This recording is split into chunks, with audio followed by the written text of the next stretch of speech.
Le Mali est un État indépendant et souverain depuis le 22 septembre 1960, lorsque les pères fondateurs au congrès historique de l'Union soudanaise RDA ont proclamé l'indépendance de la République du Mali, libre et souverain.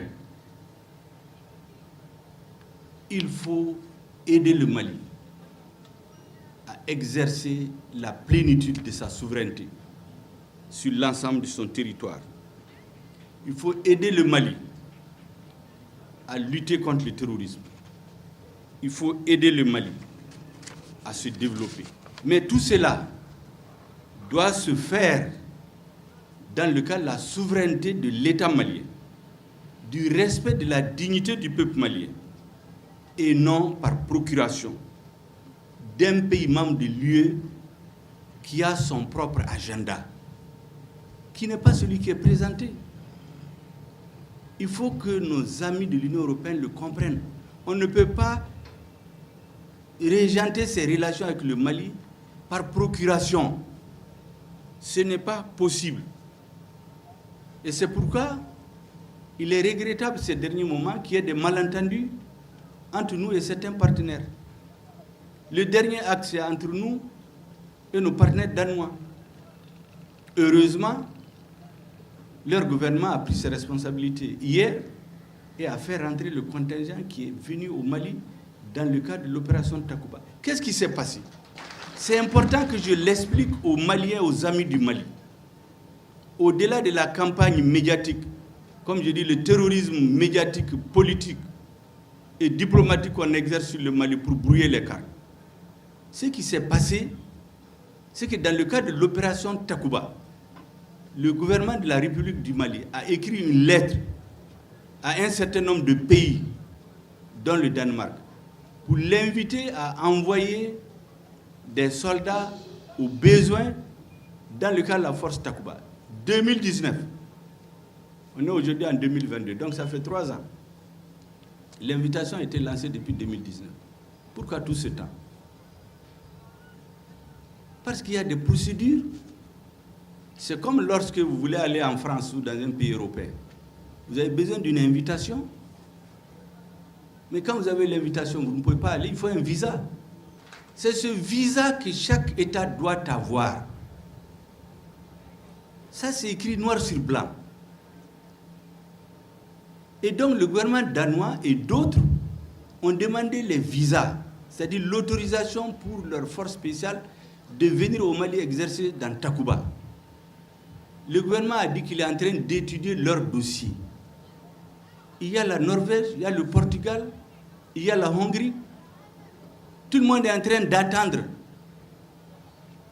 l'autorisation du gouvernement malien. Mais pourquoi le gouvernement danois envoie ses militaires?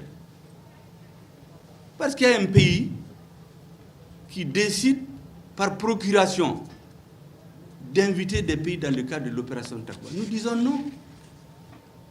Il y a un accord très clair, un protocole additionnel signé entre le Mali et la France en mars 2020 qui détermine le statut des détachements non français qui doivent exercer dans le cadre de Takuba.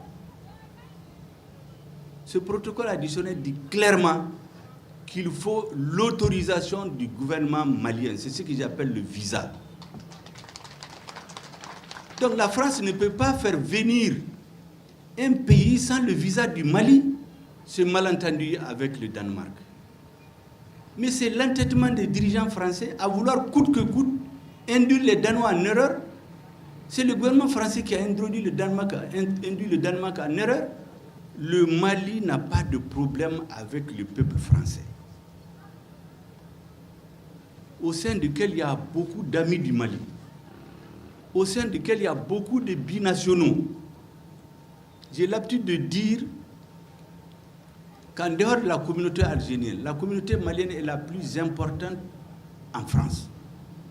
Son poids dans notre économie, dans la vie sociale chez nous, c'est plus important que l'aide au développement, de l'aide des pays développés. Est-ce que vous pensez qu'un gouvernement responsable va se mettre avec un conflit avec un tel pays qui est l'un de nos premiers partenaires sur le plan historique, sur le plan militaire, sur le plan diplomatique? C'est avec la langue française qu'on communique avec le reste du monde. Donc, un gouvernement responsable ne peut pas imaginer qu'il va rentrer en conflit avec un tel État. Mais ce que je voudrais dire très clairement, que cela ne donne pas droit à piétiner le Mali.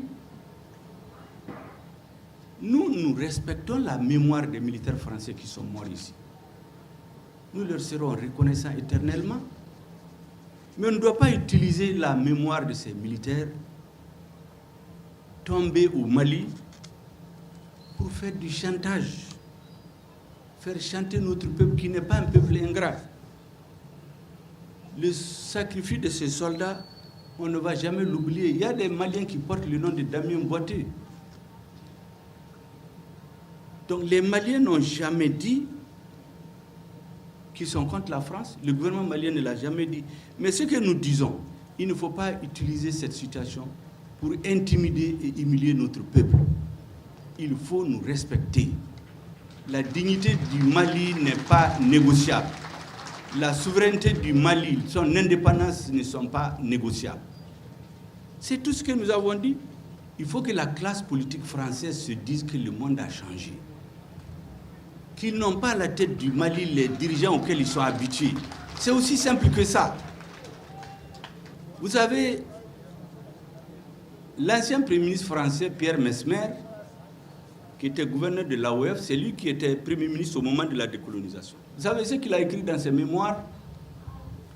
Il dit qu'au moment de l'indépendance, ils ont donné l'indépendance à ceux qui l'exigeaient le moins, après avoir éliminé politiquement et militairement tous ceux qui exigeaient l'indépendance avec intransigeance. C'est dans ses mémoires. Moi, je pense que les dirigeants français sont dans cette logique jusqu'à présent. Mais les temps ont changé. À la tête du Mali, il n'y a pas des anti-français. Mais ce n'est pas des dirigeants qu'on peut manipuler, qui pensent que leur destin se joue en France. Leur destin se joue dans les mains de Dieu et du peuple malien. C'est tout. Je voudrais ici clairement dire au gouvernement français, à la communauté internationale, aux Africains, que le gouvernement du Mali, chevillé aux intérêts supérieurs du peuple malien, rien d'autre. Ce gouvernement analyse, regarde, observe et tire les conclusions de ce qui se passe dans le monde. Nous avons vu ici Kadhafi. L'ONU a voté une résolution pour protéger Benghazi, no-fly zone. La France et certains pays ont outrepassé la résolution pour aller l'assassiner. Ils n'avaient pas de mandat pour ça. Nous tirons les leçons de ça. Vous avez des écarts de langage contre nous, contre notre gouvernement, contre notre peuple.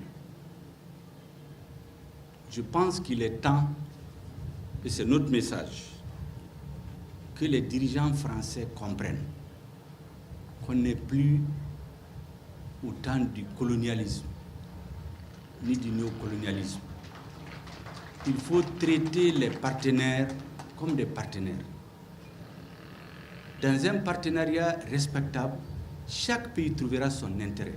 Quand on n'a pas son intérêt dans quelque chose, on ne les fait pas. Tous les États fonctionnent comme ça. Mais on ne peut pas transformer le Mali en un État vassal où les dirigeants sont là à recevoir des injonctions de la France. C'est tout notre problème.